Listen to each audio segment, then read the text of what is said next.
Action. Hello and welcome to another edition of the Empirical Training Podcast. We're here to close the security gap, and by that I mean the skill gap, so we can bring more people up to speed with the knowledge they need to get into cybersecurity, or just to keep themselves safer at home, because this is everyone's problem, right? It's not just the professionals, it's everyone has to part to play in cybersecurity. So today we're going to be carrying exploring the history and the journey of our founders into cybersecurity. And join on the call today to talk about it, we have Vaughan. Hi guys, I'm Vaughan. I'm a SOC lead in the cybersecurity industry. AJ. Hello everyone, I'm AJ. You'll see me in the Discord as AJ as well, and sometimes they call me Andy, but I work in incident response and I'm an incident response consultant. Awesome. And Robbie. Hello, I'm Robbie, and I don't even know what I am nowadays, but I'm a temporary security consultant for a firm now, and yeah, I've been in the industry for about 8 years now, and yeah, now I'm roughing it up with these with the motley crew here on the pod. Yeah, I really these first few episodes, what we want to do is all of us, we met similar time, started off in the same first company in the same first role, and from then we've gone our different ways, so we're kind of exploring into that. And this episode is all about me. So Josh, I'm currently a technical product marketing manager, which is a place I never saw myself being in, to be perfectly honest. And I won't spoil the ending by telling you that why exactly, but we'll kick it off, I guess, to telling you about how I started. And AJ is going to feature heavily in this story because I certainly wouldn't have made the first step without AJ. And then I'll bring the other ones in as they've helped me as well. So I studied law at university. I think that's probably the best place to start. I've always been interested in lots of different things. I've tried a few different career paths. I thought I was going to be a doctor at one point. I did like the 3 sciences when in A-levels, so like high school for American listeners. But actually went to a hospital and realized that it wasn't for me. I wasn't cut out to fair play to them, but I couldn't have done that day in, a day out. So I went to uni to do law. So my family are in law, and it kind of always made a lot of sense to do so. I really enjoyed law. I really loved the kind of gray areas that within there. You know, if anyone's seen Suits or something like that, that's the kind of stuff that I liked, is trying to find where there isn't quite a perfectly prescribed solution for this. Somebody's trying to be a bit cheeky, live in the gray areas, trying to bend or break the rules, or probably bend them is a better way, because if you break them, you kind of get done. But turns out over the last hundreds of years, they've kind of figured most of these things out, right? There aren't that many gray areas left until I did a module on international law, conflict and strategy. And we only had one lesson on cybersecurity. It was a very small part of the course, and the reason was because the guy's point was, his name was Kubo, a very interesting teacher, and he said, we don't do cybersecurity law because we don't know who did anything. And to illustrate that point, he gave us all a glass of water, and some of us had water, and one person had Lucozade, and he said, pass the Lucozade around the room, and we kind of just dropped it into each other's things when people were pouring water. And then he said, now the Lucozade's got to me, but I have no idea who it came from or how it got there. And I thought that was a really interesting way to kind of show that the problem of attribution, the fact that with VPNs and stuff, you can take many hops. So yeah, I think that was where I first came across cybersecurity. Thought, that's really interesting, but that didn't mean I wanted to go in to be a cybersecurity analyst. That meant me trying to think about being a cybersecurity or cyber lawyer, I guess. Yeah, I remember that was always your initial thing, wasn't it? How could you apply being a lawyer or your lawyer degree into cybersecurity? And it was one of the things before you joined the managed service company that we were speaking about the types of people that actually fit into the industry quite well. And the way that I saw it is that it makes sense because as a lawyer, you go through troves and troves of information to find the fine details. And again, what Robbie said in the second podcast is transferable skills. And I think that's why it kind of made sense for you to go down that path. But there's also mention the masters that you took before after your law degree before you got into security. Yeah, when was this, Josh? What year did you do your uni degree? 2012 maybe. I'm not sure actually. Many Could have been moons ago. many, yeah, and I did it a year after you did that, AJ. We won't get, even though we're the same age, and we won't get into why that happened. That'll be for another podcast when we get a bit more personal. I failed, mate. Anyway, so after that, I think I was a bit disillusioned with law. I kind of had this maybe slightly new direction that I had previously. I thought maybe criminal was the way to go, and I didn't know how quite to get into it. So I took a kind of step back and thought I didn't want to be in a law firm with, hundreds of different clones of each other, really, because law is one of the most oversubscribed courses, certainly in the UK. Everyone wants to be a lawyer, and so they hire you, and for lack of a better word, you are their bitch for the first few years as they kind of train you up and get you to do what you want to do, and that didn't appeal to me. So I took some time to work out what I want to do next, and I did a master's in classics and ancient history. So how often do I think about the Roman Empire?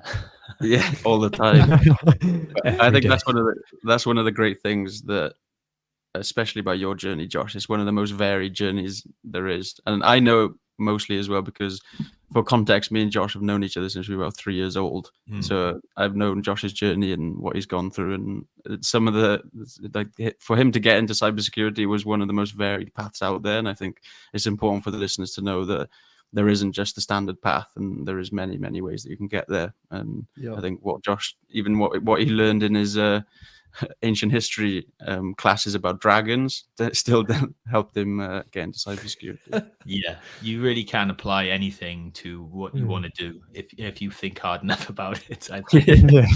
Yeah. There's always something that you can take, isn't there? Yeah. I mean, we can jump to that, and I can explain how I said in my first interview. Yeah, go on, let's do it now while we're on it. So my first interview, and I'll go back to how we got there. They were asked, so what's relevant about your previous experience? And in my head, I'm thinking nothing. But what came out of my mouth was, so law is, you learn how, different laws, how things should be done and how things should be applied. It's exactly the same as computers. They they have laws of logic and computing. They're told to follow this for their part of their programming. And then you have people who try and bend or break those to make them behave in a way that's favorable for them, for their own advantage. And I did a lot of applying the laws to different situations, to seeing, one, have they followed the laws, two, have they kind of bent or broken them. I think that's quite a clear link, to be honest, to kind of the analytics stuff when you're looking at someone who's done an attack. Now, the second one, I went out on a limb, and only now do I realize it's actually a good answer. But at the time, I just didn't know what to say. They asked, how is ancient history in your master's there? And I said, well, it's all about going back to the beginning, isn't it? It's about understanding on the first things. day. Sorry? On the first day, God made. Yeah, floppy disk. Let there be light. So, but I didn't realize, actually, because I made links to how because I was just talking about generally things, and why is ancient history relevant at all? Is because you kind of look to the past, you look to the Roman Empire, and I am really upset that's a meme now, because I thought I was unique in thinking about the Roman Empire. But yeah, and that's where I try to there's kind of echoes of the past in things, and actually that's very much like forensic investigations, which I didn't realize at the time. I do now, that if when there's a large scale compromise, normally at the end it's really noisy, everybody knows about, but actually you have to go and find that first point of entry where somebody got in, and it could be weeks or months in the past, and they do these low and slow actions which slowly give them more control, a bigger foothold. They move laterally, they establish command and control channels until they're at the point where they can make that really big, loud. Ransomware is a great example. If you get ransomware, everybody knows about it. You don't need detection for ransomware. They'll tell you that they've ransomed you, or your employees will tell you they can't log into stuff. So that's how I pulled it over. But going back to, like, after I came out of uni, I was thinking, I never really knew how a huge direction of where I wanted to go. And AJ's just getting into cybersecurity and telling me how good it was, but I didn't really think they would take me. And so I was looking to do law jobs. I did actually some more tech stuff. Account manager for Dell. I made an idiot myself in the interview, but I won't talk about that unless you guys want me to. And AJ keeps saying, look, I know you don't think you're ready, but here are some things for you to go and look at. Here are like OSI model. Here is some YouTube videos, computer file I really like, because they kind of walked you through a specific attack, and they kind of did it in a YouTube format that was really accessible to me. So I enjoyed studying those things without even realizing that I was kind of getting closer to being decent at cybersecurity. And eventually Andy just said, I've submitted your CV. Yeah. And Well, Did well, you? that was something. I knew that it was something that he was going to be capable of doing. Like, you've always been technical, leaning into Vaughan's story. You've always been into gaming and things like that. And again, like, you're a smart guy. And what we were doing was to get to the baseline. Everybody is capable of doing that. You just need to know the right fundamentals of IT, which Josh was technically minded anyway.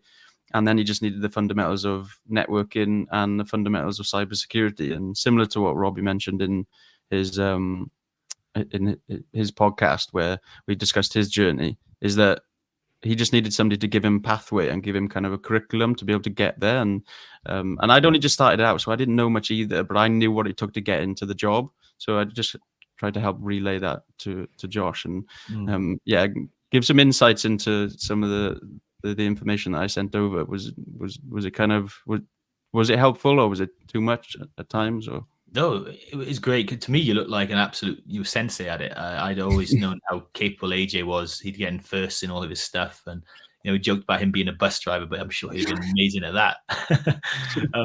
It was helpful.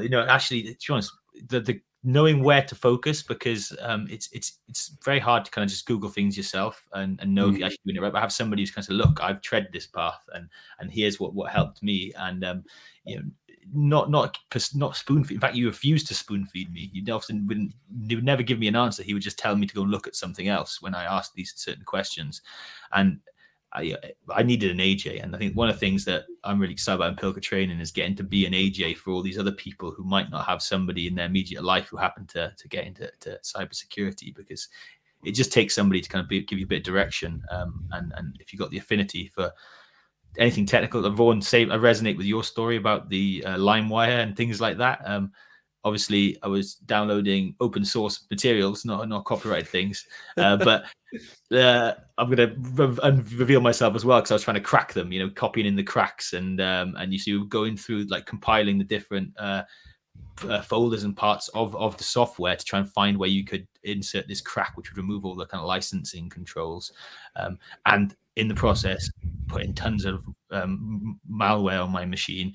And my father was a web designer, so I was always a bit technical, and he was quite technical, but I couldn't keep asking him to sort my laptop out and my computer out, or I was going to get taken away from me. So that was how I first started off, just Googling process IDs and working out what each process was, and then killing the one that I couldn't work out what it was. And that's experience of instant response, really, isn't it? That's kind of one part of containment, as simple as it sounds there, and that is kind of what containment leads into. So it's all relevant experience. But yeah, sorry, go on. No, I was going to say something similar. Yeah, Josh, how long did that mentorship last then with AJ? So you thought about breaking into the cybersecurity industry. AJ's given you some pointers on where to go and what topics to look at and what cybersecurity based concepts to research. How long did that last before you eventually got your interview? Yeah, I think it was about 4 months until I was ready to apply. And at this point, I'm applying for other jobs as well, trying to get my first job out of uni.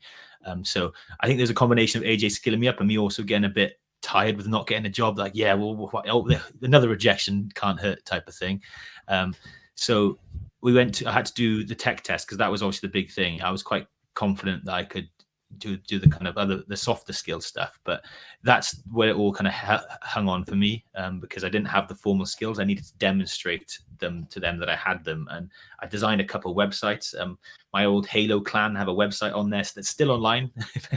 One day, Easter egg, I'll maybe we'll make a Patreon and give that out to people, because I'm not revealing that yet.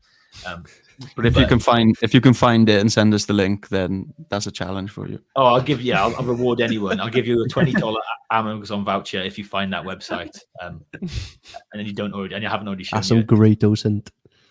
Yeah.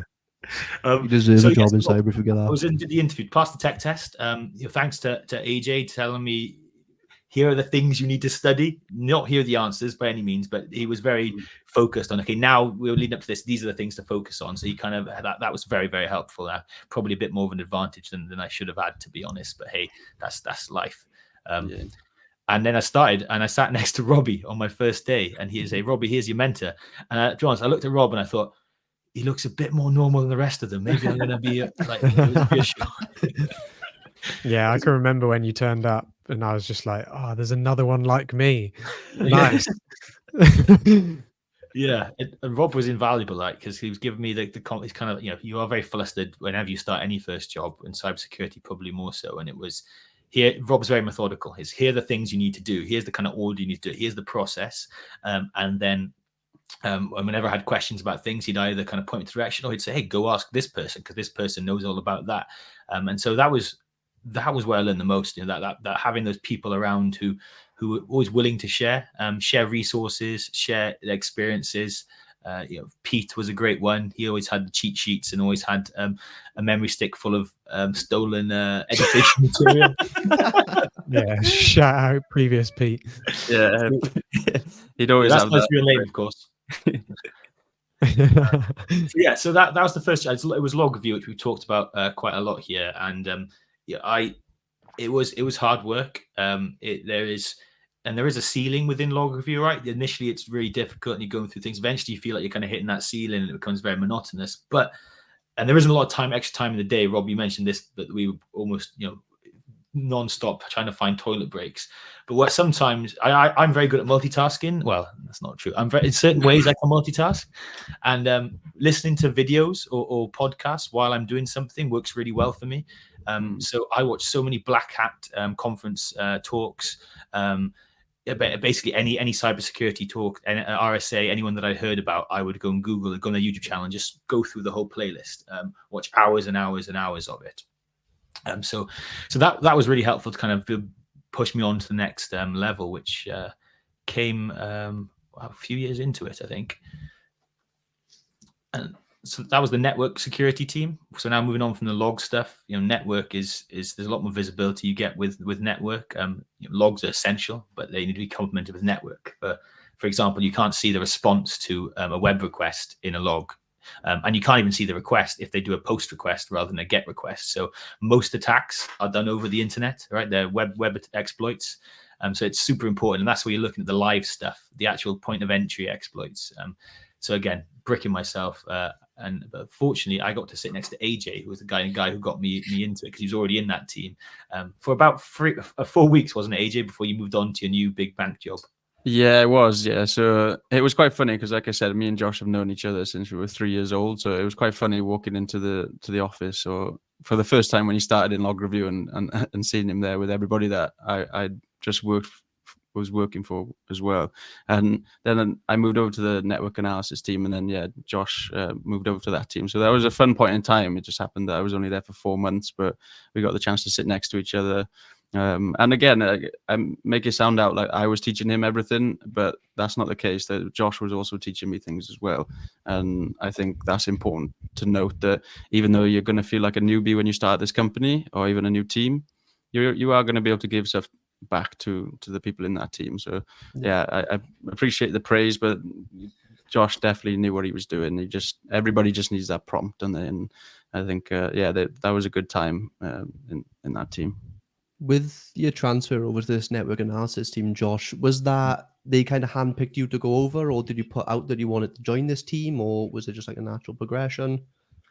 Yeah, I put out that I wanted to move on.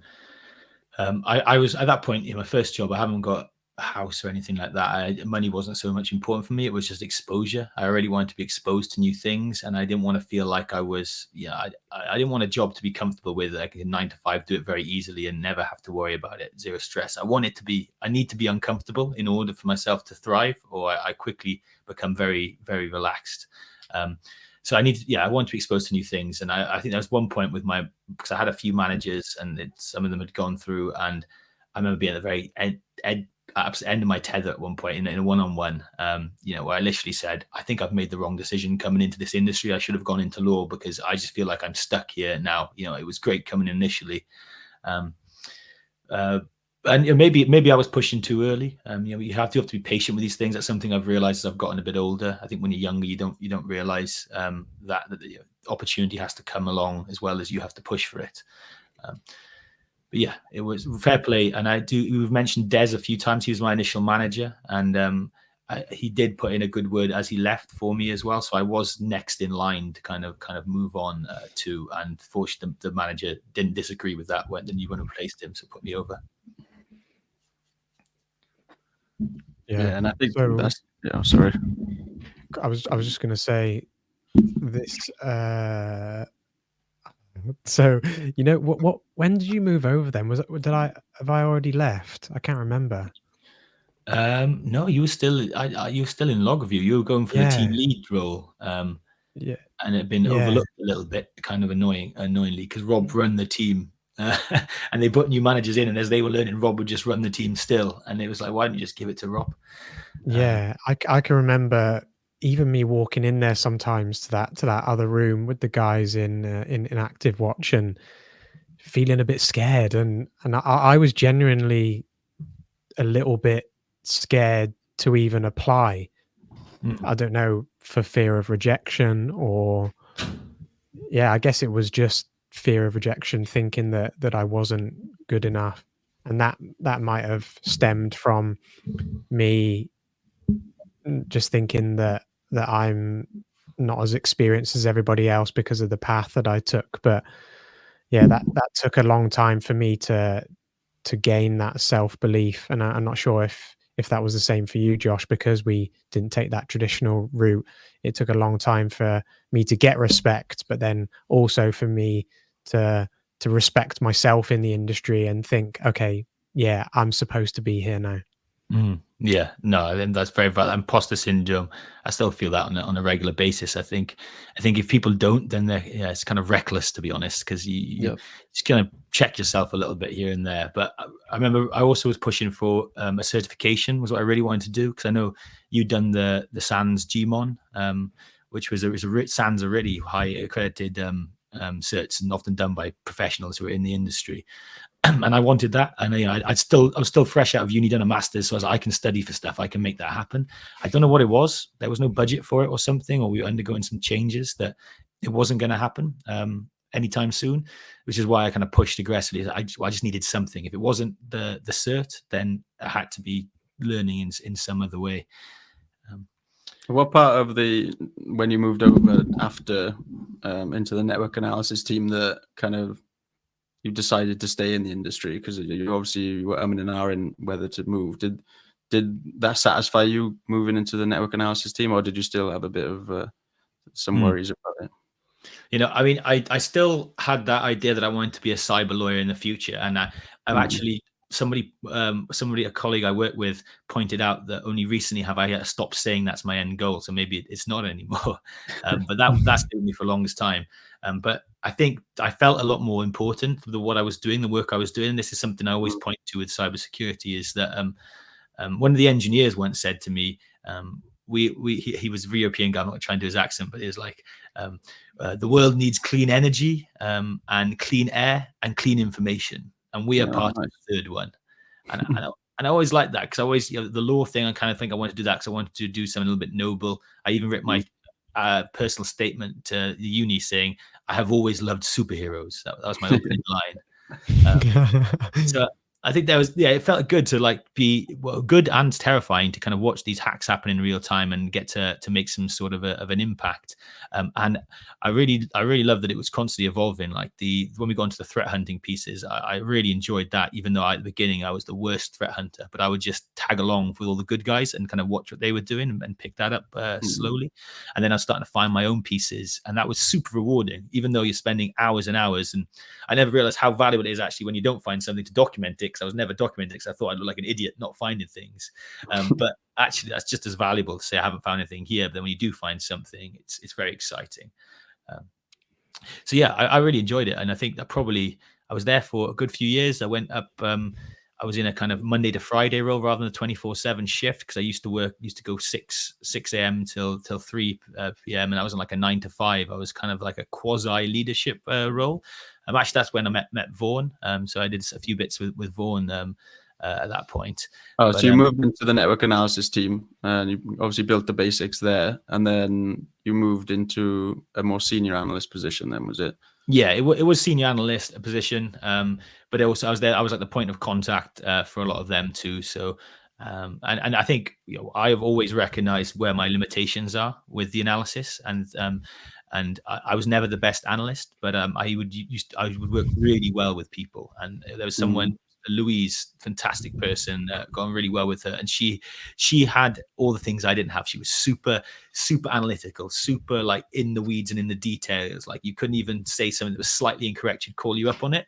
Mm. And then I was good at the kind of bigger picture type of stuff, and like kind of and her and I used to work on these types of projects, and we used to create some fantastic pieces of work, whether it's processes, whether it was investigations, whether it was solving a specific customer a problem. And that's what I've always loved about cybersecurity, is that like it takes everybody. It doesn't take people in isolation don't get it done. And a big realization moment for that was, do you remember Jeff, the American veteran guy? He looked like Heisenberg. Heisenberg, Yeah. So he was terribly scary because he was very blunt and he was very good. But it was one point where there was something brand new, and he kind of he's like messaging me, and he's like, "Hey," like I could hear his voice through the text. Like, "What do you think of that?" And I thought he was going to have a go at me, and he's like, "Good. I have no idea." And I was like, "What? You don't know?" And it's like it's even people who've been in the industry for 20 plus 30 years recognize they don't know anything. They lean on each other, and we all kind of come together. When something's new, you got 10 people around one screen trying to work out what it is. Yeah, and I think that's why it's important, isn't it? Because it's different to what you were saying from law, where law you're looking through more historic case law and things don't often change. But in cybersecurity, it changes on often a daily basis, and you have to keep up with it. And you can't keep up with it on your own. You have to have others there with you, and that's the kind of it's great to have some of these WhatsApp groups with some of the old people from the company that we were working at, because sometimes they'll just post an article in there. And I'd be like, oh, well, I probably wouldn't have found that on my own. So it's a hugely important collaboration in cybersecurity. Yeah, and definitely having Josh in that network security team with the experience of being in the log review team. When I was there, I know we lent on Josh quite a lot for not only some of the log review sort of questions, because I remember a number of times Josh, you would come over and take a look at cases and stuff, but also kind of a bit of insight from that network security side as well. So just all the us on the log review team, just sitting behind them in the SOC, trying to upskill ourselves as well. And yeah, Josh was really great at collaborating in that regard. It was really nice to see that if you walked into the SOC, like the main room, there was always another person stood at somebody else's machine and their desk, helping them out with something or the other. And yeah, like you said, sometimes there'd be like 5 people all huddled around one machine trying to figure out what's going on, because the SLA timer is aggressively ticking down on the board. Yeah, we love pressure. But I think, Vaughan, that when we had that one room for all the teams, that was really good, because I was trying to do for the log review team all the things I wish was happening when I was in it, that having the exposure, it not being completely separate from us, but just, hey, have a look at this. Did you know this type of thing? Because it's those small little nuggets that you don't feel like you're learning much, but over time they really add up. And I often term it's like learning through osmosis. You just absorb what's around you, which I think, I wonder if that's a struggle these days with people in remote SOCs not having been sitting next to each other and learning things without having to ask any questions. Well, I would say so for sure. I can speak on that because I work fully remote. It definitely is a lot more challenging trying to I wouldn't want to do a fully remote role as my first role. Like, I feel like I'm experienced now that I can kind of get on with most things, but usually we'll spin up a kind of a video conferencing software just to be able to talk to each other.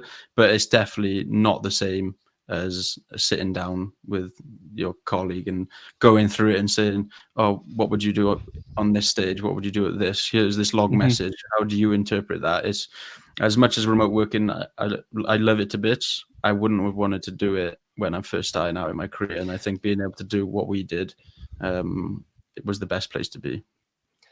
And that's something that we found as well, Rob, wasn't it? When we was working together, that we had kind of 2 shifts. We had a SOC in Bristol, which is an office that we would both be in. And then we had a Leeds SOC as well. And we found that we was having a number of conversations about it. We found that the office that we was in with the Bristol guys, they were starting to upskill a lot faster than the Leeds guys, and we did kind of put that down to osmosis and being surrounded by people that were also discussing similar topics. You might not be involved in the conversation directly, but you're still hearing and overhearing the conversation in the background, which is essentially the same in my opinion. Yeah, and you might be not involved in the conversation directly, but if you hear something that's included in the conversation, you might be just chuck a little sneaky Google search and what are they talking about? Yeah. And then that's how you learn. Yeah, that's it. It's learning by osmosis. And the guys up in Leeds, they just didn't. I feel like they didn't reach out for help when they should have, and that was something that we struggled with. And having Yeah. such a big team and managing multiple sites, and we tried to go up there, but Bristol to Leeds is a hell of a journey, and you can't be doing that every other week. And that's a good point. Like that kind of, sometimes you isolate yourself, even if you're in an office, you just by not taking the time to talk to people, not exposing yourself to other pieces, but even more so working remotely. And I have seen SOCs do really well with the working remote thing. Some of them have closed down their SOCs entirely. Like they're remote only, and they actually say it's great because they all sit in one big chat room the entire day. So they're constantly talking to each other, and they can share screens as well, which makes it really easy too. So there's definitely ways to go around it, but you just need to be mindful. And ultimately, it's on yourself. If you want to have no one disturb you, maybe coast through your day. And there are days like that, right, where you just want to get to 9 to 5 o'clock. But make sure that you don't do that too often, because there's so much that you pick up from those pieces. Yeah, and that conversation around having the chat room where you can share screen and stuff, that's something that I've picked up from the company we all worked at. Once we were in remote, we was doing that drop-in call, and it's something I've taken over to my company now currently in the SOC lead role, and we're doing that maybe once or twice a week, getting everyone in the same room, trying to battle through this remote working kind of wall essentially, and almost artificially create that osmosis sort of mentality and approach. And since implementing it, I can say that it is starting to work 100%, and it just goes to show the importance of it. Awesome. Yeah, the social element for me in the beginning at the first company that we all worked for was unbelievable, man. Like we were just a weird little family, and like I enjoyed my job because I was in the office. And some people are going to listen to this and think, "What, you like being in the office 5 days a week?" And I genuinely did. I lived down the road, and I just liked being there. I was learning from everybody in the office and just making friends, and that for me, that's what I enjoy. Is you come and you've got to do your work and you're getting paid, but if you can enjoy it at the same time and enjoy everyone's company, then you're more likely to stay for a longer period of time, aren't you, than if you just come in to a straight remote role. You never go in, you barely meet people, you maybe do one social a year, but because you haven't even met the team, you're not gonna really even want to get involved because you don't know them. But we had tons of socials. We were out boozing loads. We've got loads of funny stories that we'll probably have to do on like a Patreon or something, because we'll get demonetized. Yeah, I think that's what it was. Obviously, a lot of us, we were coming straight out of uni, and that was our first job. So it was it was a really good environment because, we were still coming out of uni, but it still kind of felt kind of like it was still very serious, but it was kind of like a uni environment because everybody was the same age, everybody had similar interests, and it's often one of the things that you think in cybersecurity. There's not a very social environment. And that can be the case. Sometimes the remote working, that can be the case. You've got to figure out yourself what is best for you. And if you know that you need to be social, that you need to be with other people to learn, then it's hugely important to go for a role in a company like the one that we worked for, where if you know people that work there, just ask them what the environment's like. If it's a fun environment, you're probably going to get involved with them and you're going to be able to learn a lot better. But that point you made there about do what's right for you, because we I think we don't represent every type of analyst. We are probably a bit more similar, if anything, because of how well we get on. But they're neurodivergent people have found the remote socks work so much better for them because they don't have to deal with the unnecessary hassle of getting ready for work and putting some professional on. They can just focus and do what they want to do. So, yeah. Hopefully the advice helps somebody, but you don't have to copy exactly what we're saying. Find what works for you and just make sure you're trying everything out and not kind of isolating us, just getting stuck on the same stuff that isn't working. Yeah. Where are we at now then, Joshy boy? Cool. So I think, let's accelerate. Let's get out of the sock, which I didn't, which happened completely by accident. I was at the point where I felt I needed to make a horizontal move out of a company into something that was relatively similar, but I felt that there wasn't any obvious progression paths for me within the place I was currently working at. And in cyber, there's a skill shortage. We all know that. So sometimes the best way to kind of get remunerated and paid for what you think you deserve is to jump horizontally, because they'll bump you up to maybe more of the average. As I came in as that guy with who knows a bit about history and a bit about law, I was on the very lowest bracket you could possibly give me, and I'd kind of been staying close to that because they up you in percentages, right? And completely fair. I wouldn't grumble about that because I think that's they took a chance on me. They gave me a lot more as well, so that was all right. But then there's a point where I felt I'm doing the same thing everyone else is doing. I'm able to demonstrate that I deliver consistently average or better. I should be paid average or better. I'm smiling because I remember the Christmas party. It was the same one where I asked my potential new team lead that I wanted to move into the team. I remember there was talks and murmurs, Josh, that you were thinking of leaving, and it kind of got around as a rumor. And I think I remember the CEO at the Christmas party saying something along the lines of, "Oh, we're going to keep Josh. We're going to give him a new job," and kind of announced to everyone. Am I remembering that correctly? Yeah. That was pretty embarrassing. I didn't expect that. So we had a proper American CEO, like Will Ferrell type of guy, big energy. And he did the big speech at the thing. At the end, he kind of just saw me and was like, "Hey, and everyone, let's make sure Josh stays here," right? Because I'd actually signed the contract. I handed in my notice. I was moving off. And so they were looking for ways to keep me. And I guess they kind of agreed that within the initial trajectory I was on, there wasn't really much for me. So they actually looked to move me into another team, another responsibility. It was sales engineering or solutions engineering, which is part of the sales team. It's the kind of technical person who, I hope my sales colleagues are listening, does all the work. Shade. Yeah.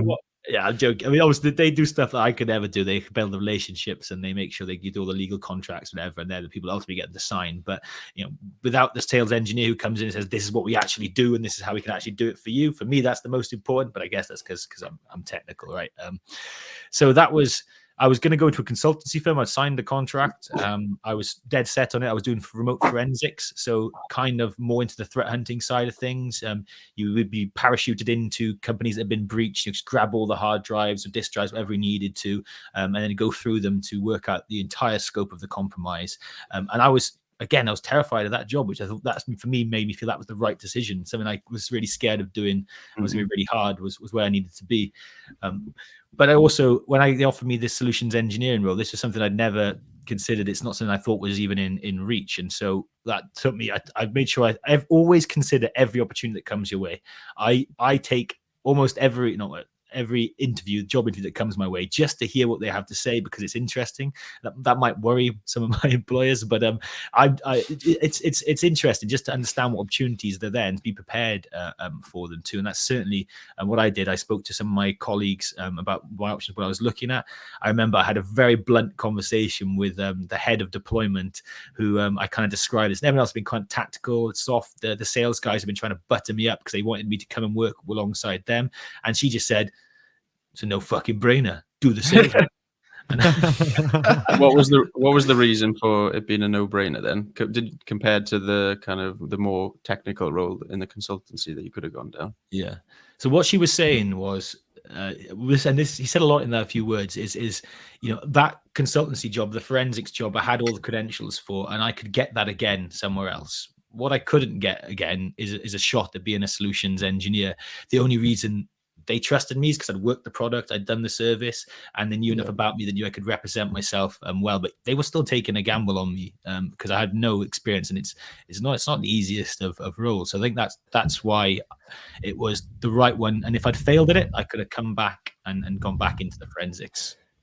And I think that's a really, really important point, Josh, that you're mentioning. One of the things that we try and preach is get in this SOC analyst job first, and that opens up so many other pathways for you to go down and move into. And that's just a perfect explanation of that exact point. You mentioned that you may not be able to get this forensic job elsewhere, or you did get the forensic job elsewhere, sorry, but you wouldn't be able to get the solutions architect job elsewhere, maybe because you don't have the credentials, but doing it in the company that you're at is going to give you that exposure, because then if you wanted to still, you can move there elsewhere. And yeah, I think that perfectly summarizes the point really nicely. Yeah, absolutely. And it's about, also having an exit strategy to some degree, because, there is a point where moving a bit beyond when I first graduated uni where I could live on beans or whatever. I started to have a bit of a lifestyle that I wanted to have. And so you're a little bit more risk adverse, but then doing something internally in a company meant, worst case scenario, I could say, hey, put me back to where I was. I'll do that job for you while I kind of look for the next thing or whatever. But it was a huge change. I moved to London. In my first week, we went to Houston. This is not common, but we have their sales kickoff party, and they do loads of onboarding training for new people too. So I went there, and it was like an awards dinner. It was like going to the Brits or something. We had the big tables with everyone was around. You just water in the day, but definitely drinks in the evening. And then they'd have big presentations on a giant stage. I'm not sure if this is all companies or just because it's a very American company. I was going to say, anybody that's listening, I would say, based on the companies that I've worked for, it's very common if it's a US-based company. And for all our US listeners out there, you guys go hard on the company retreats and things like that. You guys just love it. Compare it to when I was working for a British company. I guess we're all a lot more serious in the UK, maybe. I don't know. We do binge drink, but I don't know. It definitely, I would agree, is, from what my experience is, US-based companies. Yeah, the US guys know how to have a good time, that's for sure. They do, yeah. Yeah, but it was really educational as well. We have presentations, all the things they're going to bring into the next year, the big product releases. I had some breakout sessions where we kind of do some more brainstormy bits. Obviously, I'm there on my best behavior. I'm new to sales. You hear stories about sales. They go out for beers all the time. They expense everything. They all got Rolexes or whatever. But I'm like the choir boy really there, going to bed quite early while so some of them be coming in blurry-eyed in the morning, and one of them spilled coffee all over everyone's laptops one morning. That's the kind of state he was in. We've definitely got to do a Patreon episode about some drinking times. Yeah, we'll definitely do that. I reckon that'll be funny later down the line, once people will actually be wanting to pay for that content. Right now they're like, yeah, we don't give a shit, mate. Yeah, once you've got to know it a little bit more as well, so we don't put you off first, just in case you think we're not that professional. We are professional. But we can be real here, right? That's the whole point of this. We can. It's hard work professionalism, and it's also a bit of fun on the side. But when the time is right, and I guess that if it was pandemic after that, so I didn't get to go for a second year. But if I had, I would have enjoyed myself a lot more. Let's be clear. But it was a great experience, and I enjoyed the best thing I learned about being a sales engineer, because again, now every step forward I think all of us have made, there's a bit where I don't deserve to be here, I don't know this stuff, and I've got to talk to people like I do. This time it was with customers, so people who are trying to come to buy to us, and they see us as security experts, or we're supposed to present ourselves like that. And I knew a lot about the thing. I was expert in some things I'd come across, but there's also, we know, if you know security, you know how big it is, and you know how much you don't know too. So it was kind of navigating that, and initially very terrified. I'd start off the calls by saying, what's your environment like? And they'd start telling me about their MPLS connectivity. They would have different data centers across the world using different cloud services, different security technologies and controls. And I'd have to, even if I didn't know what those were, kind of be like, oh yeah, okay, cool, on to the next thing. And I'd furiously making notes. Yeah, making notes. And over time, I got to know a lot of these things as well, which was great. But also then picking on the things I did know and I didn't understand about, and asking the question or bringing them on to the thing that I knew about and I wanted to talk about. That was actually the way that I kind of did it. I think it's the way you always got to do it, because even when you're pro, you don't know everything. Yeah, I was just going to ask you, like, how did you navigate that when they were asking you those questions and you really didn't know the answer and they were putting you on the spot? What was the tactics Yeah. involved at that point? So it is always worth saying when you really don't know, oh, I'm actually not 100% on that one. Let me get back to you. I'm going to write that Yeah. down and I'm going to go and research it and get back to you, Yeah. because that won't lose you any credibility. It will if you do it for every single question, but on its own, it won't. But if you try and fumble your way through an answer, you clearly don't know what you're talking about, then you lose all credibility. And in security, a lot of it's about trust, right? They can't Yeah. evaluate everything. They need to make sure they need to have a feeling of trust with you, that you're a representation of the whole security service. And if they can't trust your knowledge and your guidance, then they how can they trust the solution of the product? And it's also a great trait to have, that I'll go away and get you the correct answer and come back, because then it shows that attention to detail that you have, and you really want to give the customer the correct answer, and you won't settle for anything less. Mm-hmm. Yeah, and sometimes I'd even say I think it's this, but I'm going to go confirm and check, because it's important. It matters. The impact, if I give you the wrong answer, is you're going to make a decision based on that. Yeah. Yeah, I think that being authentic like that is really important in any role that you're in. Right? If you bluff your way through everything, eventually the walls will come falling down. Yeah. Yeah, Um, customers respect that as well, don't they? They respect the transparency. Like, I don't know Mhm. this, but what I will do is I'll research Yeah. it and get back to you as soon as I can. And some of them, you will never change their mind as well. Some of them are actually so wrong, you can't tell them they're wrong. They're doing the complete wrong thing when it comes to security, or they're burying their head in the sand with certain pieces. That was really eye-opening, because having been in the log and network teams and seeing things get compromised and attacks, then I was talking to the people who, the reason that these things have been implemented in such a way that they end up getting compromised. Sometimes everyone's going to get compromised. It's not nobody's perfect, but there definitely are some people you could tell are a little bit more irresponsible, or a little bit more, hey, that's not really, I don't have to know that, or it's not my fault if that goes wrong, and I'm happy with that. I'm not going to try and even put any kind of control over that piece. So that was really interesting experience. I learned a whole lot about loads of different organizations. I learned so much more about more technologies and how they're used beyond the security context. Cloud, AWS. I dove into AWS. I know so much about that now, and I'm even was building some of my own stuff in there. And Azure too. GCP not so much, but I did try. And then the networking pieces, but also the kind of softer stuff, what goes into a security strategy, the diplomacy that is necessary, because we all know what the perfect ideal is, but do people have the money to ever get there? It's unrealistic to demand the top level security. So it's okay, what can we do? What's going to mature your security program in the quickest way, and kind of getting the biggest bang for your buck? And I really enjoyed, not always, all roads didn't have to lead to what we were selling, but it was managed detection and response, which is pretty broad. So there's normally you can. One of the things I really enjoyed is when I'd be like, hey, we talk about security onion. I say, go try that. You haven't got the budget. Go try that. Go try some of these other open source pieces, or try this other vendor, because that's the solution you really need for the problem you're describing to me. Yeah, and I think that's a good way to be, isn't it? It's about the honesty behind what you're saying, and goes back to your analysis times, that you have to be factual with what you're analyzing. Because if an alert comes in and for some reason you're just saying you've seen it and it's a true positive, but you close it as a false positive, then you've kind of just lied to the system, haven't you? So it's always good to be truthful, and I think that's probably helped you when you went into that sales engineer role. Did you take a lot of experience from the SOC analyst role into? Oh, absolutely. The way for them to get credibility was for me to say something like, when I was an analyst, I did this, or I saw this. Trying to always pull it to a real world story, it means it resonates, because I need to do vulnerability management. I know I need to do that. Then me connecting it to a time where I saw a ransomware attack where I saw someone exploit a 2016, 2017 vulnerability. We're in 2020 at that point, maybe. It's kind of to say, look, it's your old vulnerabilities that matter as well, not just the kind of latest stuff too.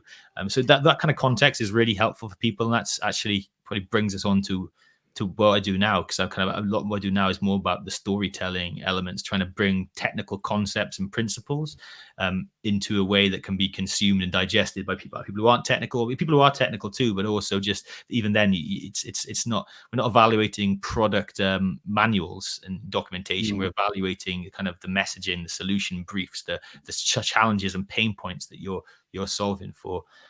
So I was done with being a security engineer for what I was currently security engineer, solutions engineer, for what I was selling at the time.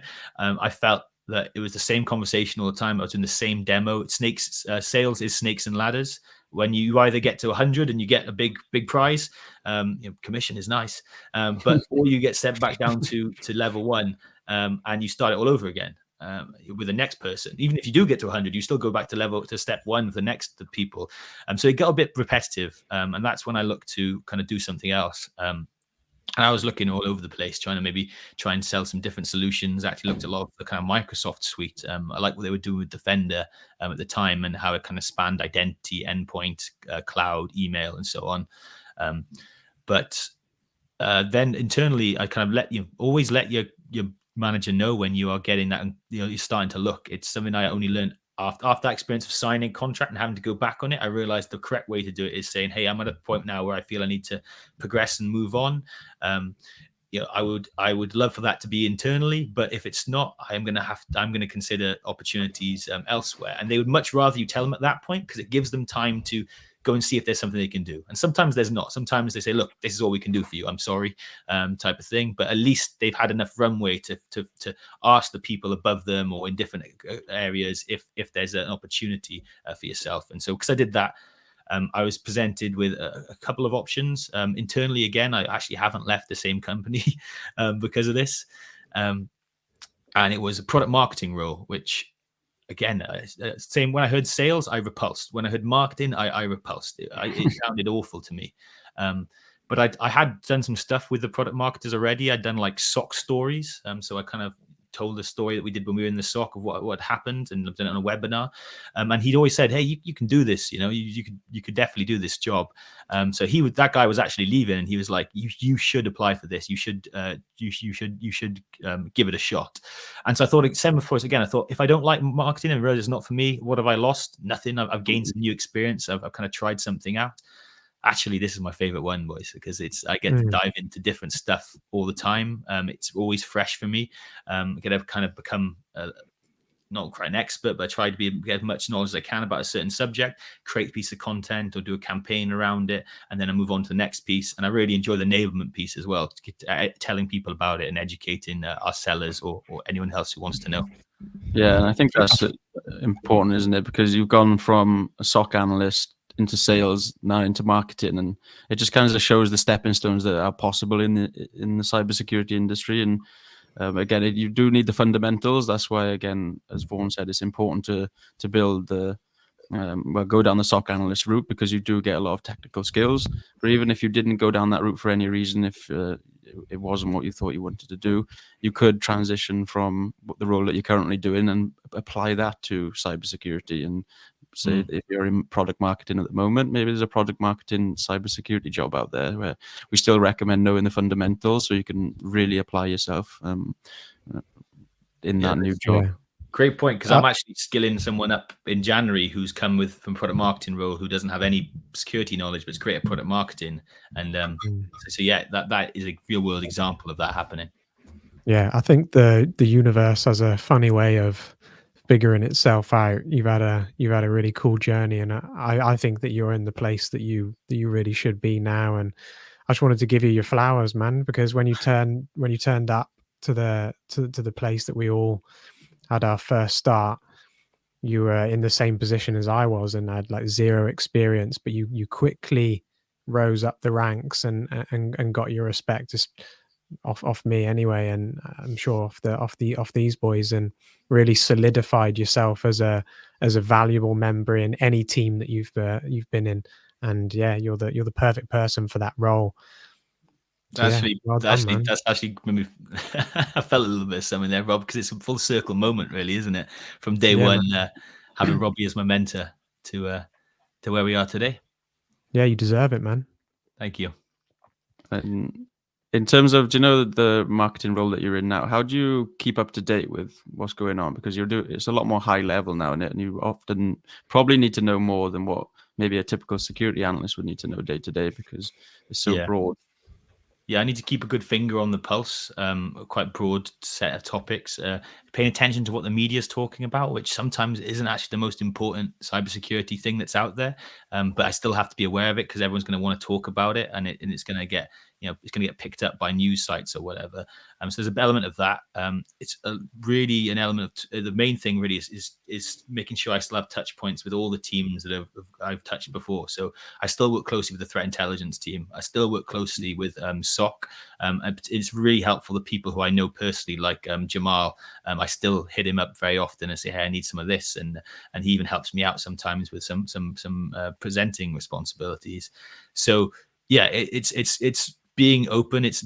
I don't know things, but I often know the people who do, and then I'm able to kind of translate it from these real experts into something that can be used for the sellers or for our messaging on our website. And so that's a really good challenge. But it means it's again just leaning on really intelligent people. Even the WhatsApp groups that we're part of still, sometimes I'll say, "Hey, I'm working on this. Anybody got any opinions?" And that's a nice one because I can look like an idiot in that one, and it's not to my colleagues.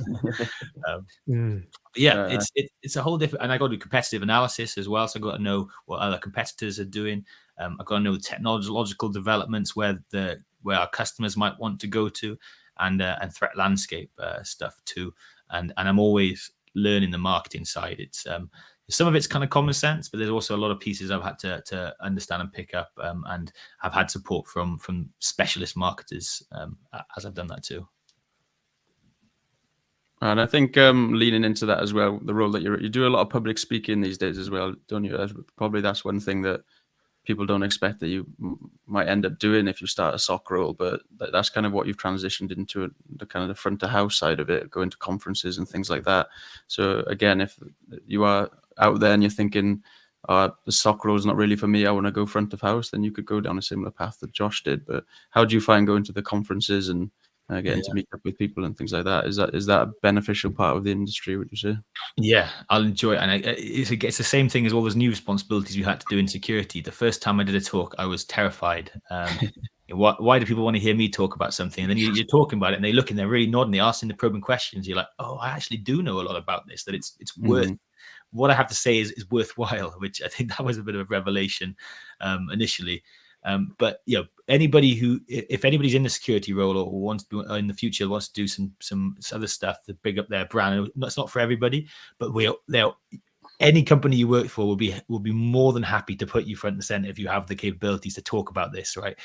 I do too many speaking engagements for my current company because we don't have enough people who are capable and willing to do it. Willing being probably the more important one. So put your hand up, volunteer for these type of things because they're really good. And I do podcasts now. I do talks. I do lots of webinars. It's really enjoyable, and you probably I felt like I was doing a webinar at the start of this where I didn't shut up, but boys, it's probably one of the number one biggest fear of everybody, isn't it? Is public speaking.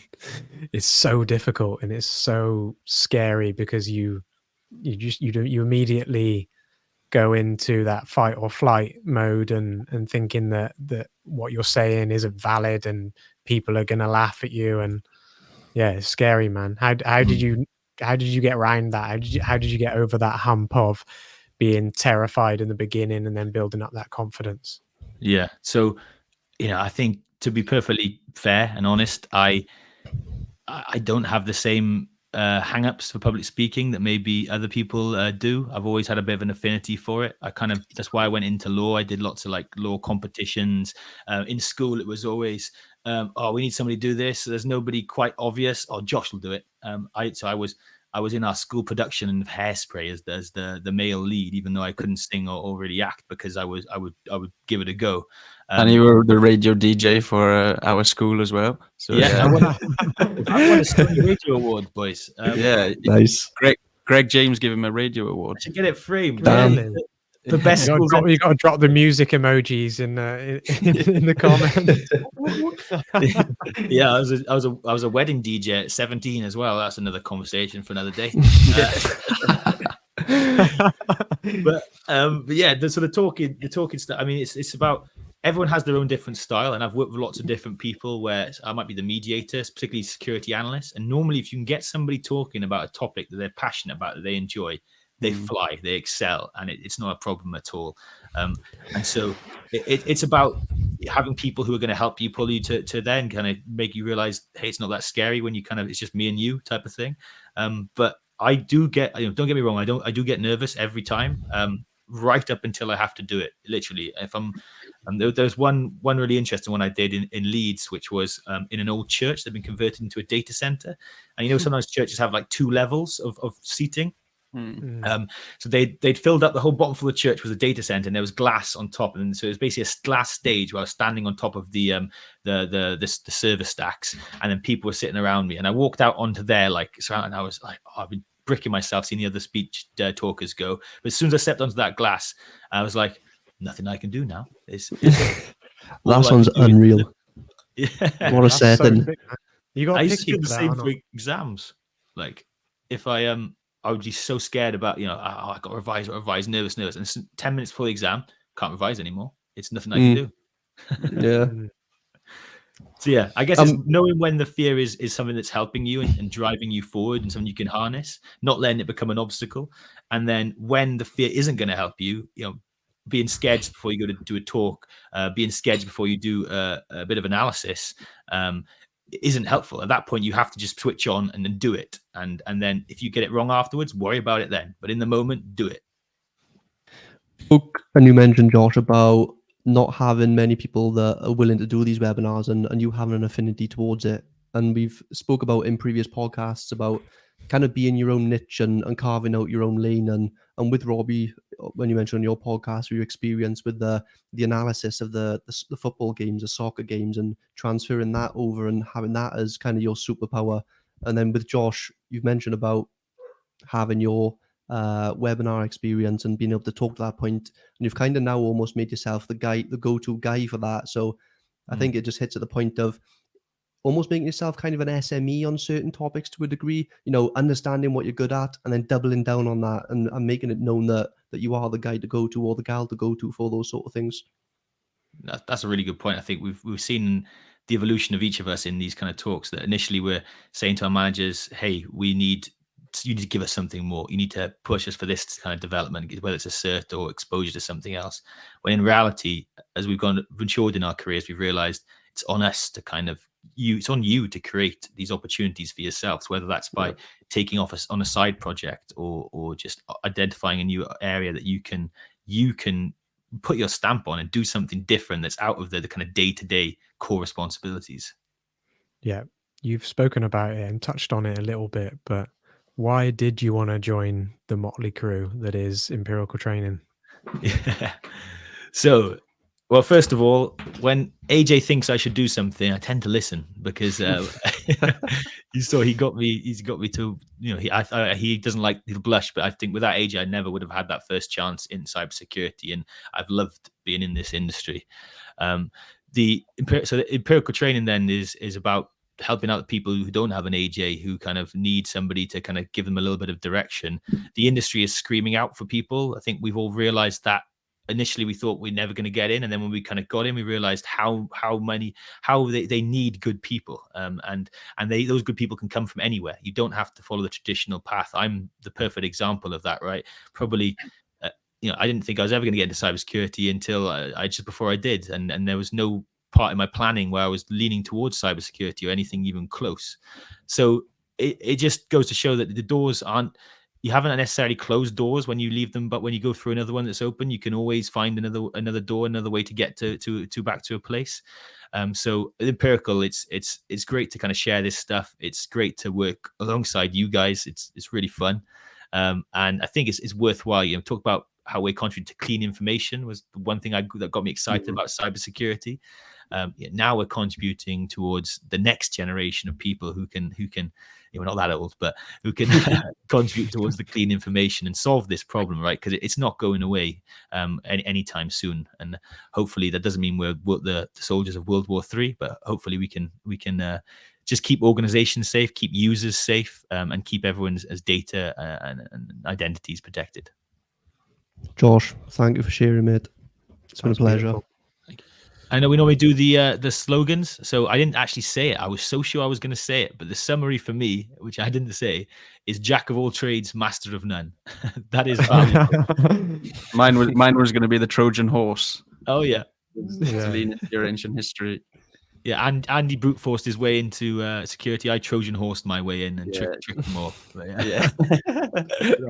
Thanks, boys, and thanks, listeners. Hopefully that was helpful in some way to kind of hear the journey that I've been through and the opportunities that are available outside of the kind of standard and more obvious pathway in cybersecurity role. You can move laterally into many different things, and then cybersecurity is not just about looking for analysts; they're looking for people across all the different professional roles.